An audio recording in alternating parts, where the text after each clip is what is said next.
let's start this off. It is Skywalker, the player we interviewed last week. Oh boy. No. Oh boy. Yeah, he's gonna be coming in with something that we have seen before. We've been seeing a lot of nice Warden walk starting things off, and it looks like we're getting a little bit of the same right here as well. And notice the 2 witches, something that we've been seeing come into the meta here in the ESL. Just a handful of witches, a very small handful of them, just enough to spam out one side of the base so the point defenses don't target some of the larger things that you're trying to protect. It's been working out really well. And I mean, obviously we have the Yeti Bowler Smash coming in on this one, and it's all going to come together straight on either the left or right. It looks like we're going to be going in straight for that Eagle Artillery, get that powerhouse of a defense out of the way right away. Siege Barrack is dropped. No need to fear this one in Verum because the Eagle is going to be taken out early. Yes, that's the thing I'm always looking for. Take down the Eagle Artillery. Don't let it rain destruction on you. For the entire duration of the attack. It just gets really annoying. It's a lot of overtime DPS. But still, I like this, the starting of the Warden Walk, and of course the Quad Quake, one of your favorite things to bring to an attack. However, this looks like a pretty apparent attack path to me, going straight in for this Eagle, which means I think the traps could potentially be a factor here. We'll see if that is going to be the case. The Town Hall needs to be taken out, will be able to do so. That's huge. Eternal Tome is there, maybe a little bit late, still enough to deny the Gigabomb damage, of course, but these troops are already taking a decent amount of damage. I maybe would have liked to have seen him pop that just a touch sooner, but it's still doing a lot of work. Yeah, this is a pretty common style of base that we see, especially when you're in Legends League, one of those anti 2-star bases, trying to make someone not be able to get the Town Hall. But obviously Skywalker was able to walk right through the center of the base because he did some really good funneling and was able to take it out. Now, there are no defenses left on the western side of the base, just 2 compartments, but one of those compartments holds a single target Inferno, which we saw last week take down so many attacks and end them prematurely. Will it end this one? I'm not sure. And the way that he came into the base, you know, it's a tough decision. Do you go in after the Eagle or after the Clan Castle? Looks like the Queen does get that single Inferno. There are not many defenses left, and we have 43 seconds with some troops on both sides of the base. It looks to me, without trying to jinx anything here, that we could be in for a triple to start out today. Only thing that we need to worry about a little bit here is time. What do you think? Is he going to have the time? 27 seconds? Yeah. Yeah, he's got it. This is done. This is it. I mean, we're trying to artificially create some hype. Who are we kidding? And they just got, they'll get there, no problem. They still got all 3 heroes. You never know. Swag the freeze. Good thing that he dropped the freeze. Just to protect anyone from that, you know, that pump. Beautiful way to start things out with a triple with the kill squad attack. I believe that we're going to be seeing a bunch of those here today. I'm going to be honest, Matty J, I don't love that base. I feel like that base was just go face, just right through. That I didn't feel super complex. I mean, the fact that the Queen could reach that single, I was like, oh, that's going to be rough to deal with. And the Queen was like, it's going to be super easy, barely an inconvenience. And I was like, okay, there we are. Let's see how Coastal Clash responds now, because already the 3-star hit is coming in. I mean, yeah, I expect nothing less. We're in the semifinals for our upper bracket. Let's go. It's now Matty J's time for redemption. Matty J is going to, and it's going against a base that is just not as symmetrical, which is, in my opinion, a good thing. We're coming in with that early blimp, and what he's trying to do is clear out that scatter, possibly be able to get that Eagle. And look at that, the enemy Queen is in there as well. We also got that Clan Castle lore, and if you look at the composition here, very similar to the last one that we saw, being the same Yeti Smash attack. We have the Queen coming in now, but this one didn't start out with that Warden Walk notice. Now the Queen is going to start out with things here. Deal with that Clan Castle, get the Lava Hound, the Ice Golem out of the way before they become a problem inside of the base. Really smart way to use the Blimp. Use the Yeti Bomb. It's changed completely since the Yeti are not as efficient as taking down the Town Hall. Yeah, and I remember, you know, the first week, you know, way back in the, it seems like so long ago, but we first started seeing even last season, the Yeti bomb stuff coming out. It was always to try and go in and snipe the town hall, but players are realizing that's definitely a lot more risky and not necessarily worth the reward you're getting out of it. I love the adaptation now to basically make it a compartment smasher. You're going to identify one of the key defensive compartments that you need to deal with, and that's how you're going to utilize it. So I think that's been a great adaptation the community has made. And again, a lot of it, I think, is in part of just a lot more competitive content out there. Players are continuing to refine this. They've got more opportunities to do so. And we'll see if they're going to be able to get the smash in. We're seeing it's like a maze now going in towards this town hall. This is actually interesting because the troops aren't going to attack it. They're going to try and walk through, and that might actually slow them down more than if they were actually going to attack it. This isn't something I've really seen a whole lot of. That's interesting. Yeah, I mean, mazes are kind of fun. They're also usually riddled with traps, but nothing that's going to slow down this kill squad as it tears through the center of the base. That Eagle Artillery is there. Will it go down? It looks like it's going to go down pretty quickly. Oh, my goodness. Yeah. And does the enemy queen. This base is looking like it's torn up pretty well, and it must be because of that initial compartment smasher. I'm totally going to start using that term, by the way, in my videos. I love it. And we even have the Royal Champion coming in the east. Yeah, gonna nice hopefully breeze. take out that Inferno. Yes, it's tied up on some skellies, but she should be able to get through it, and she does with help of that Warden. Now, we have 50 seconds left, a Queen ability, a Champion ability, a Loon, a Sneaky Goblin, and not too many defenses left. I mean, there are healers here. If they'll eventually make their way over to that Queen, that would be really nice.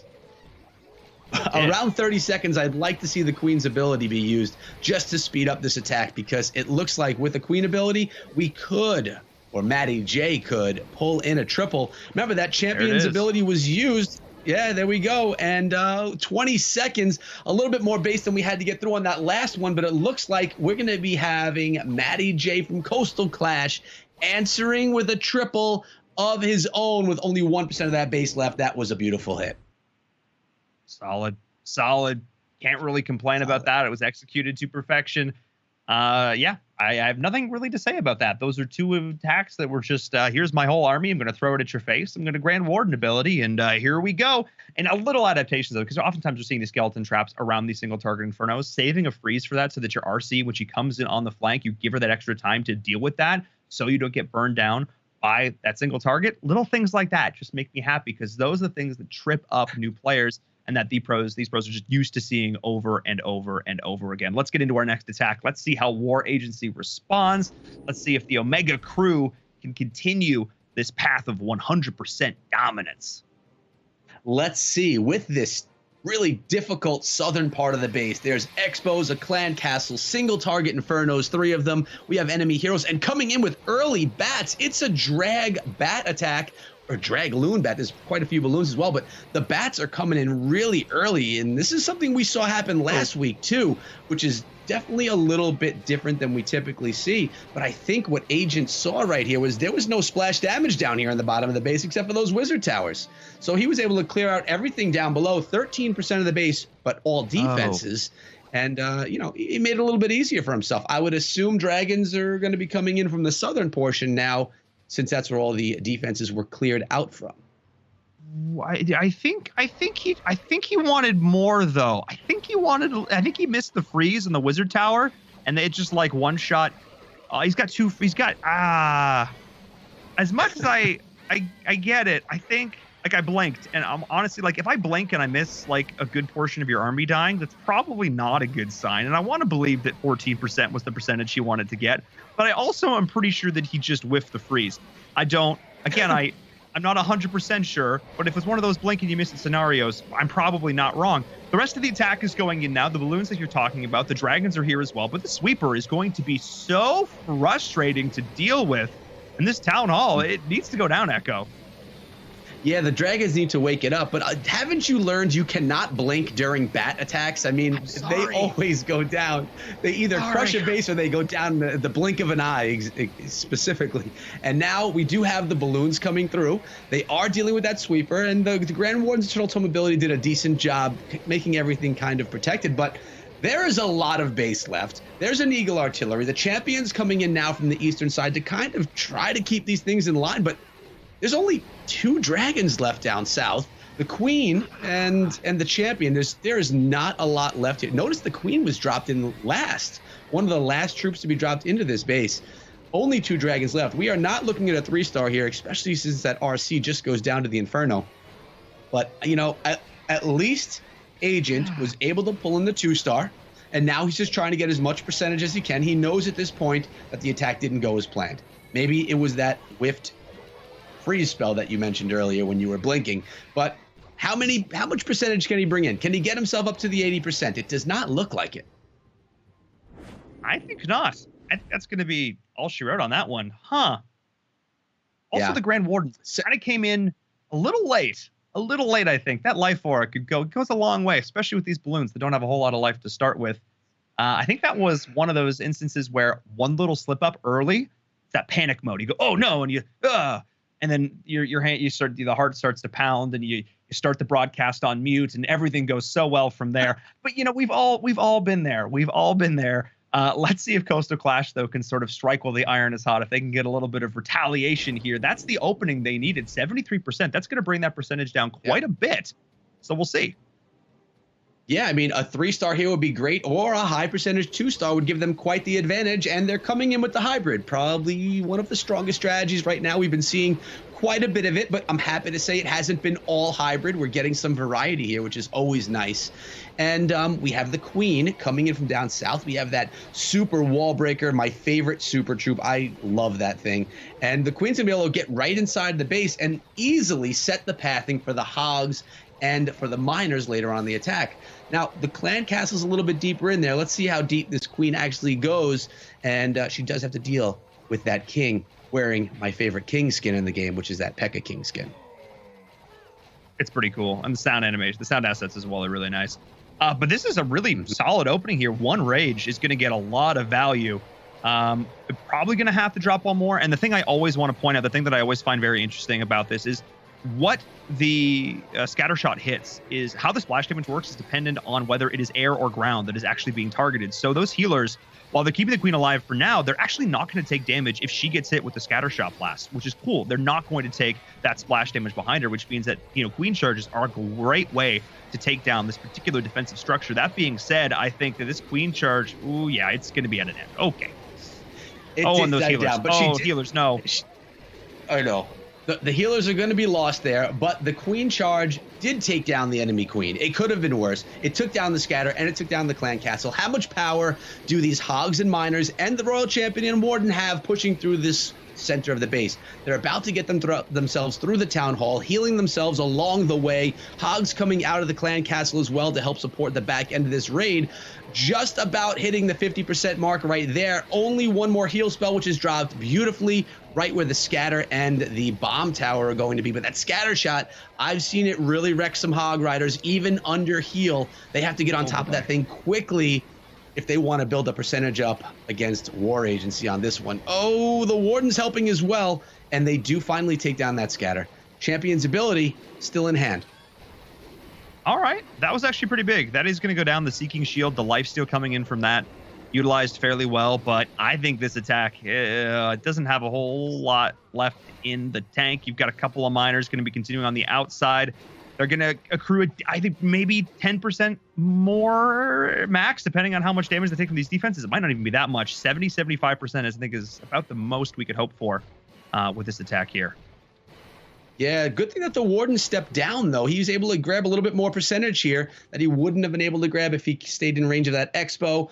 Do we have this is really close to a tie on percentage from that last attack, isn't it? I don't remember percentages very well, but it's pretty close. Pretty close. 2% off. It's not bad for me. Yeah, that's pretty. I mean, look, by the end of this day, we'll have seen a lot of attacks, okay? There's going to be a lot of numbers thrown at our faces over the course of this day, and that's okay because this way we have our fancy graphics to make sure that we remember it all. So thank you. Thank you so much. 1%. That's the difference now going into our fifth attack. The war is almost halfway done. Let's see what War Agency Omega can do. They stumbled a little bit in that attack number 2. But we also know they can pull out a sick triple. Let's see if they can get back to attack number 1. Let's see what they can do here as we're seeing some more witches coming into play. Bowlers, Yetis, and the Quad Quake once again. We are actually back to that same strategy that had so much attack or so much success in attack number 1. Yeah, and this is probably my favorite, kill squad attack strategy where the entire attack is just slamming into the core of the base. This is probably one of my favorite ones. It has the quad quake, which I love. It has the Yeti and the bowlers, plus it has those handful of witches to strategically spam. That's what I'm starting to call this now. It's a strategic spam session coming in with the siege barrack. So the P.E.K.K.A is going to lead the way. The wizards and those 2 witches are going to be there as well. Now the warden should be jumping on over. We'll see where these Yeti and those bowlers get dropped in. Ice Golem leading the way, and here we go. Yeti bowlers diving right into those 2 scatter shots, which is huge. If Agent Craze here can take down these scatter shots early, that'll be really great value. We do have the Grand Warden's ability not being used. Here is the Quad Quake, but look at this. There's no opening. Oh, the jump spell was dropped. All right, I didn't see that, but now I do. And it's into the core, right into those 3 Inferno Tower compartments as well, with the Clan Castle being dealt with dead in the core of the base while they're taking fire from, well, I guess not that many defenses since the Scatters and the Infernos were all taken out. Town Hall? Town Hall? Hello, Town Hall. The fact that nothing has accidentally activated this the entire time is huge, because all of these healers and everything, and this Grand Warden would be absolutely toasted. They're going to get it in 2% when it activates anyway. But nothing is really in position to deal with that. There it goes. The Queen's got to maybe try and go back and deal with this. With her ability, I think she can, but they've just kind of walked past it. Hello, team? Yeah. I'm a little concerned here, Echo. That was weird. We definitely need to see that Queen turn on the Town Hall. She's doing that right now, but is it going to be enough to take it down? It's going to be close, and there we go. Okay, that was a clutch Queen moment, because that almost did not happen. But also, the attack died out pretty heavily in the core of the base. We're sitting at 58% with just maybe 1 wizard down there trying to pick up another few percent. Definitely lower percentages than we've seen more typically throughout this season. Usually we're seeing, in the 80-85%. Down in the low 60s is not the norm. This cannon's going to pick off that wizard eventually and end this percent gaining session. Wow, that was close. There. That was close. Look, not the ideal percentage you want to go for. Again, back in season 1, we're like, man, if they hit 75%, that's pretty good. But now after a year and a half of watching competitive Clash of Clans, we're like, yeah, you want to be above 85 to 90%. That's ideally where you want to be. And that's the caliber of player we're dealing with at this point. But a couple of less optimal attacks here. These bases have definitely be giving these players some trouble. I know that's one thing, actually, that Koastal Clash really prides themselves on, is having the best base building. Every time I've interviewed them over the years, that's the thing they talk about consistently, is how much time they spend building their bases. Because if people love to focus on the attacks, that's the flashy bit. That's the part we get hyped about and we yell about. But at the end of the day, 50% of the game is defense. So you've got to make sure that you've got these bases, whether you're taking them from Legends League or wherever you're looking at them from. You want to make sure that you're customizing them for exactly the situation you're in, how you feel comfortable placing your traps. It does go a long way. Yeah, there's nothing like a really solid defense, though, too. When that happens, it could be a pretty exciting moment. Maybe we'll see some of that tonight. I'm not sure. Maybe in this next attack coming in, we'll even see a solid defense. Who knows? What we know is that the door is again open for Koastal Clash. Yes, they are right back in this, and it's not Brad Pitt. Wow, these fancy letters, I got to say, those are a lot of fun. Yeah, where did they find these fancy letters? I don't know how to do that, but he's coming in with another one of those Yeti Bowler smashes. This one does not have the fancy wishes, but it does have that fancy super troop, which is going to get some really great value. If you could bring one wall breaker, one super wall breaker, it gives you such great value. Sometimes it could even have you bring in one less spell for getting into the base, especially on a base like this with those large exterior compartments. You get one super wall breaker and you can get a big number of troops into nearly the core of the base, and that's what's going to happen right here as the Warden leads the way, or joins the army, I should say, with those Yeti and with the Queen and bowlers into a gaping center of the base, raging them up, which also rages those healers, keeping them alive, and the blimp coming in behind, ready to go. Yeah, looking towards that town hall. That is going to be the blimp's mission. The rest of this attack, though, is getting slowed up quite a bit there. The defensive Ice Golem coming out of the CC is going to slow that up for quite a while. Town Hall is going to drop, and the Eternal Tome in the center of the base is going to make sure that all of these Yetis and boulders stay strong. And this is looking pretty good. The smash is coming out to great effect. Those Yetimites being able to bounce into those additional compartments, do quite a bit of work, combining that with the splash damage, of course, from these bowlers. This attack is still looking decent, especially because the RC is actually on the flank, tanking for the Queen, which is giving her so much more longevity over the course of this attack. And this is actually looking pretty good for Brad Pitt. Yeah, this is looking great. That Queen barely has any health left, but because of the champion, she stayed alive.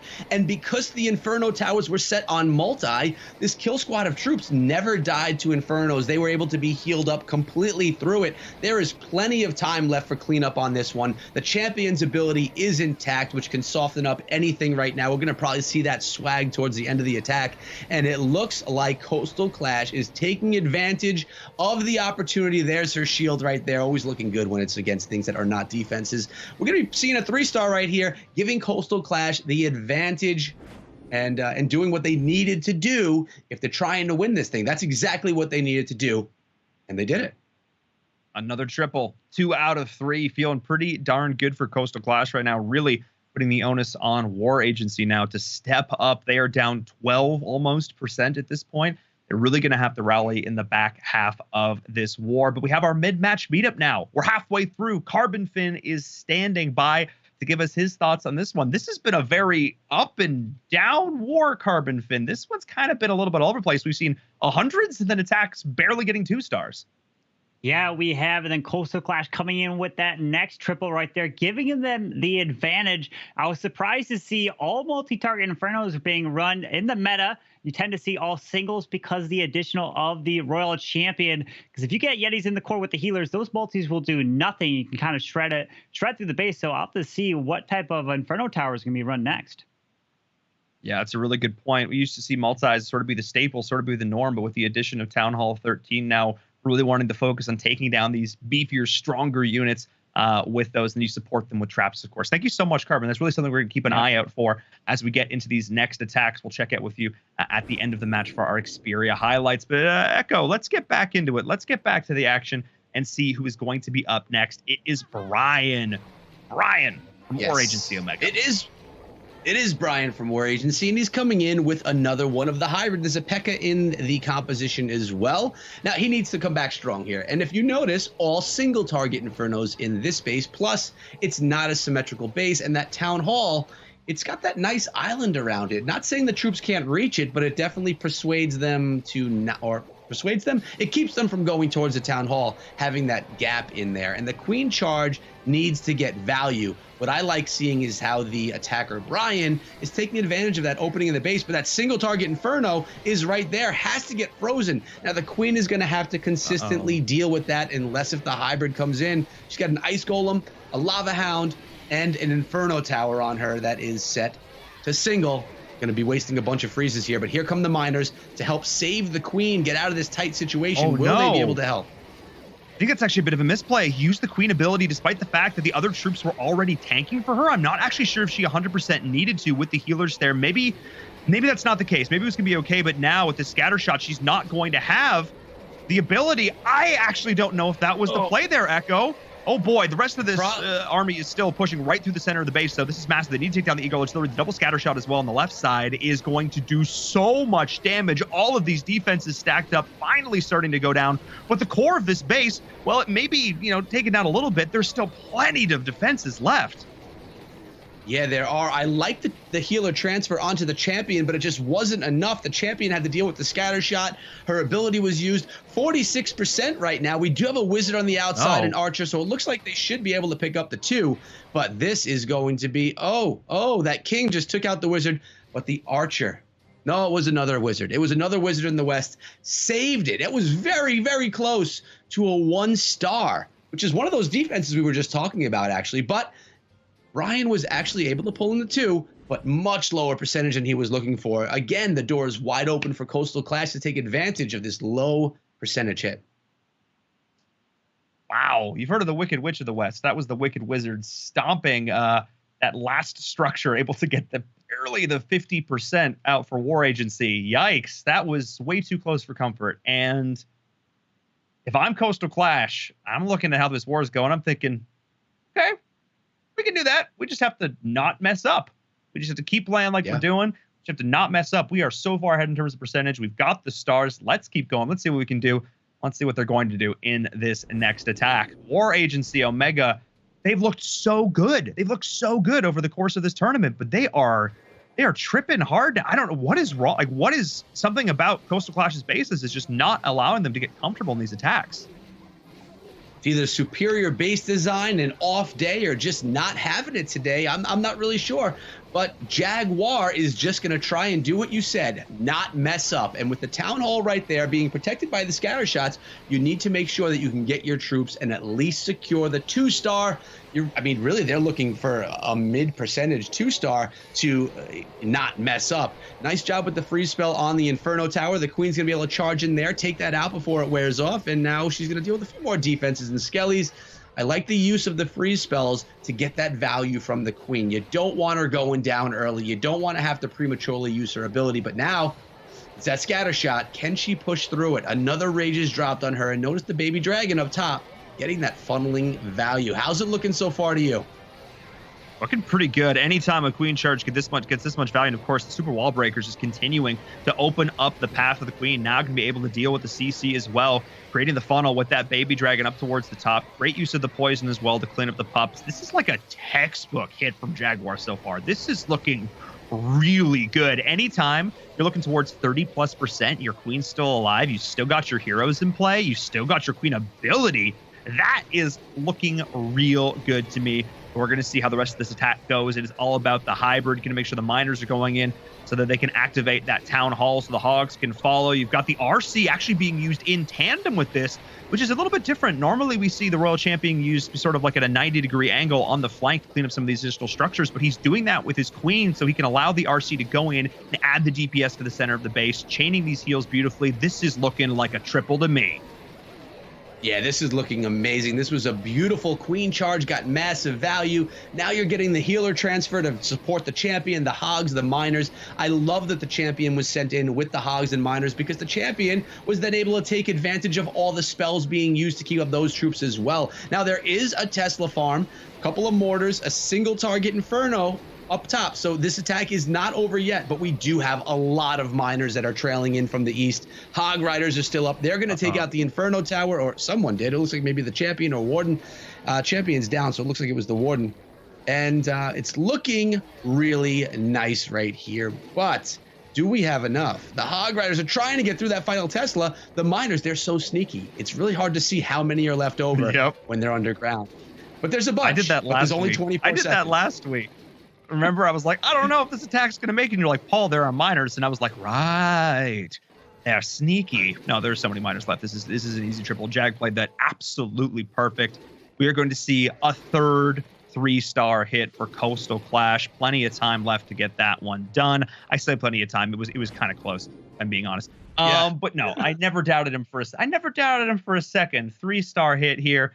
The triple coming on in. That's 3 creams and 3 sugars for all my Canadian friends, or for non-Canadian friends, I guess. You guys know what I'm talking about. And that's pretty much this war locked up. Coastal Clash are looking nigh unstoppable. Yeah, they look great. And that attack looked great as well. I mean, I wouldn't be surprised if we see that one again. I could be wrong, though. I don't know what Carbon likes and wants to see. But that attack, that charge was, like you said earlier, was textbook. And it didn't put the nail in the coffin, but it got pretty close to doing that. But War Agency, they're up again. Let's see what they got in front of them.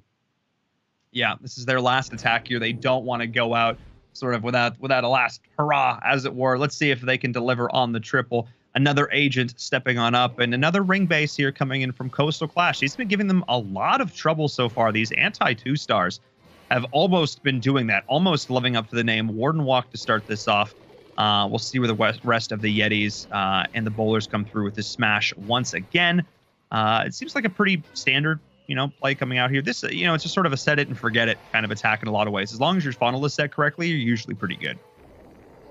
Yeah, a lot of times when I try and do these types of attack strategies, I like seeing a base like this at first because it's kind of easy to get them in, but it's so hard for me as not a pro player or someone that needs to work in my funneling to get them to the town hall. A lot of times my troops, they'll just decide to walk completely around the donut, which is the purpose of this style base. But I love how the king is being brought in the west to set that funnel so that the troops will then have nowhere to go but to the core of the base. Let's see if that works out for Agent on this one. Another super wall breaker coming on in to open up that compartment. Like, and do you see how the king is just getting rid of everything over here in the west? It's working really nice. So they're going to have no choice but to go straight for that town hall, and that's where the jump's been set. I love it. I love it. This was actually a really nice funnel being set here by Agent, but I think he needs to start moving fairly soon.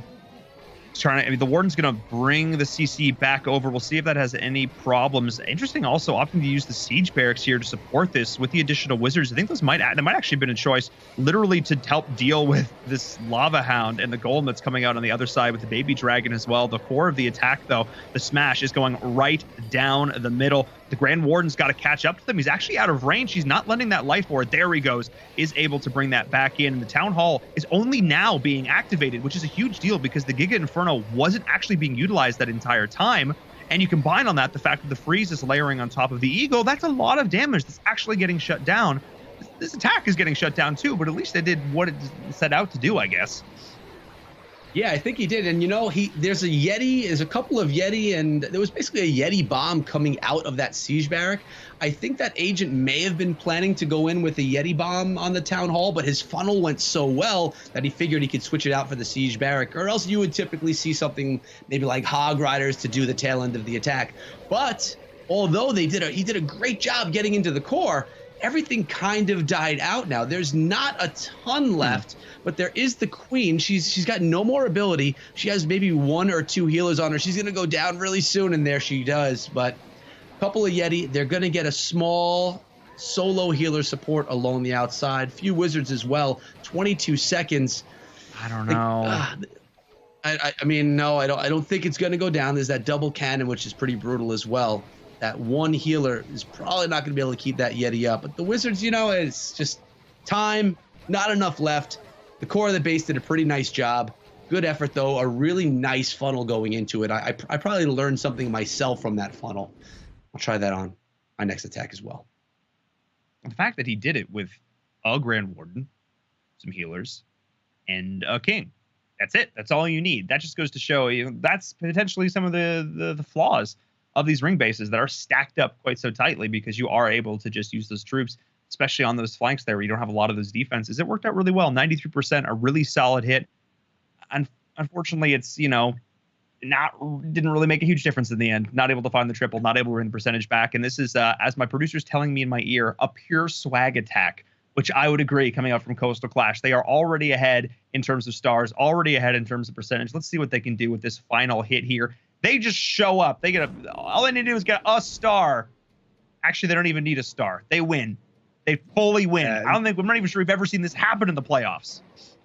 No, they don't need anything. So it's really exciting to see a Lalo coming in, a Sui Lalo. And last week, we saw one of the best Sui Lalos that I've ever seen in Clash of Clans, where the queen actually lived until the end of the attack, so she was not actually Sui at all. But let's see if 5 can do it, or I can't even read that name from Koastal. Let's see if Koastal Klash can do it on this one, setting that king, the ice golem, the queen behind. Oh, it's Skip. Yeah. Sometimes you look at something, you don't see it, and then you say it, and then I clearly see it. That was that moment. Dude, I mean, to be fair, the eye looks like an L, and look, man, I feel like me without my glasses sometimes, might as well not even bother. So I can unfortunately highly relate to this right now. Big Boomer energy. We're going to get it done. Let's see what this attack can go through, though, how it can get it done. Setting things up here with these heroes. They're doing work, and despite the fact that they're Sui heroes, they're already getting a pretty large percentage of this base down. Anytime the opening phase of one of these air attacks gets plus 30%, it's usually what I'm looking for. That I consider to be pretty good, though Carbon has corrected me and said there is no number. It's about what you do to the base, which is like a really profound statement, and I appreciate that. I like, as a simple person watching Clash of Clans, I like a number, and they got the number. They've almost, in fact, gotten the first star just with the heroes. Here comes the rest of the attack echo. This looks looking really good for Skip. Yeah, that kill squad of hero, even we're able to find the Tesla farm as well, so that won't need to be dealt by Skip later on either. And we have the tanking lava hounds, a bunch of balloons. We have the freeze spells, the warden's ability still intact. It can be used pretty soon. 2 freeze spells, my god, everything is here that's needed for a triple, but we've seen balloons go down quickly and unexpectedly before. Will these balloons be able to get into that Inferno tower? There's the haste spell. They seem to be moving so slow. Get on there. There we go. Okay, there we go. Okay, bring the freeze. Wait, are we about to? Wait, Wow. hang on. Wait, hang on. Wait. Echo. Hang on. Are we about to see another triple? Are we about to see our 4th triple? A swag triple, I guess we could call this one, right? I mean, a Lalo that was gorgeous. A triple that wasn't even needed. Wow. It's almost like this team is in the upper bracket final, completely undefeated in season 5 of the ESL Mobile Open, is now advancing to our winners bracket final with a 94.2% 14-star attack. I'm legitimately trying not to yell, just for all your ears at home. It's kind of a big deal.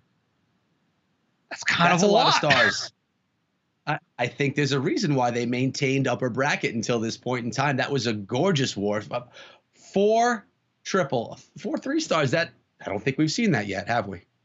I don't think, at least not on broadcast. I don't think we've ever seen a 14-star hit. Maybe Carbon will be able to correct me if I'm wrong. He's standing by, of course, with our Xperia highlight here in just a second. Carbon, do you think have we ever seen a 14-star war?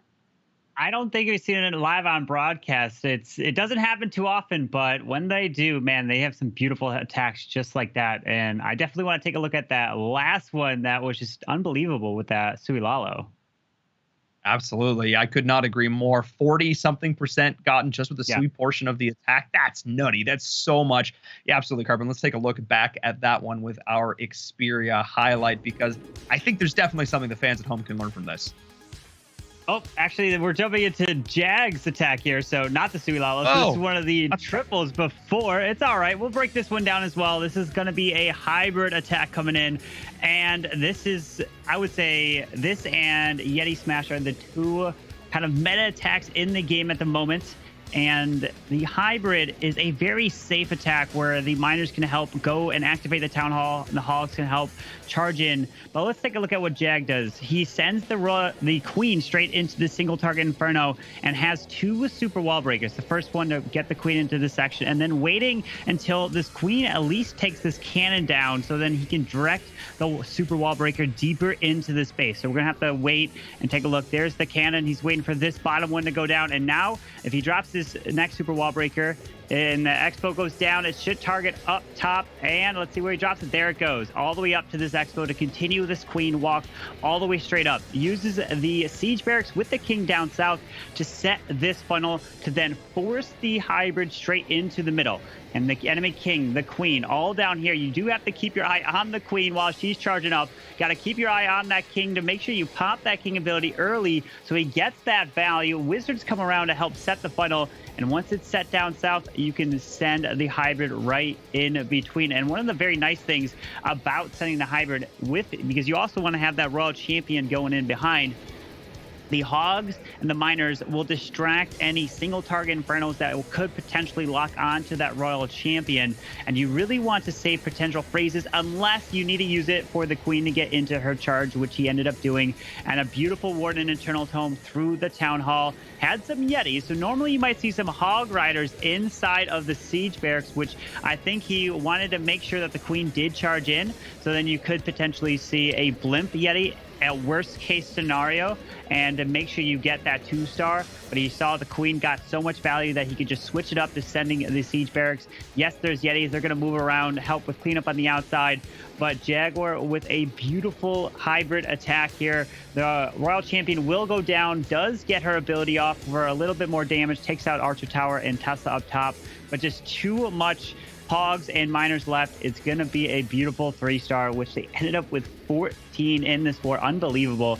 Really nice performance from Koastal Klash, advancing to the finals, or just before the finals. They needed one more war to have a chance to get to the grand finals, but they are in the winners bracket for a reason.